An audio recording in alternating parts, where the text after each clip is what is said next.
විවාහය කියන්නේ ජීවිතයේ අලුත් කඩයිම. හරියට අපි නැවත උපදිනවා වගේ වැඩක්. ආදරණීය දෙමව්පියන්ගෙන් වෙන් වෙලා තමන්ගෙම කියලා අලුත් ලෝකයක් ගොඩනගා ගන්න පටන් ගන්න එක ලොකු අභියෝගයක් වගේම සුන්දර ආරම්භයක්. ඉතින් අපේ අලුත් ජීවිතේ අපි පටන් ගත්තේ මෙන්න මෙහෙම.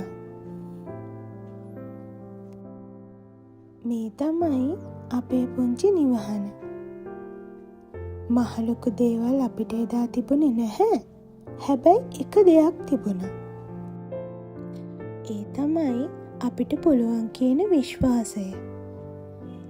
තමන්ට තියෙන විදිහට තමන්ගෙම මට්ටමින් ලස්සනට ජීවිතය පටන් ගන්න අපිට පුළුවන් වෙන්න ඕනි.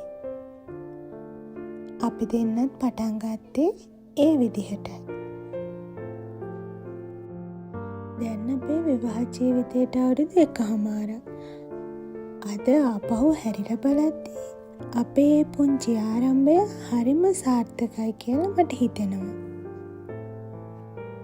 පව ජීවිතේ වගේම අපේ ව්‍යාපාරික කටයුතුත් අද වෙනකොට ගොඩක් දියුණු වෙලා.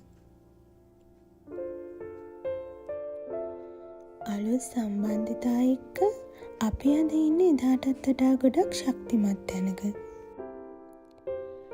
ජීවිතේ පටන් ගන්න මහ ලොකු දේවල් ලැබෙනකම් බලන් ඉන්න එපා.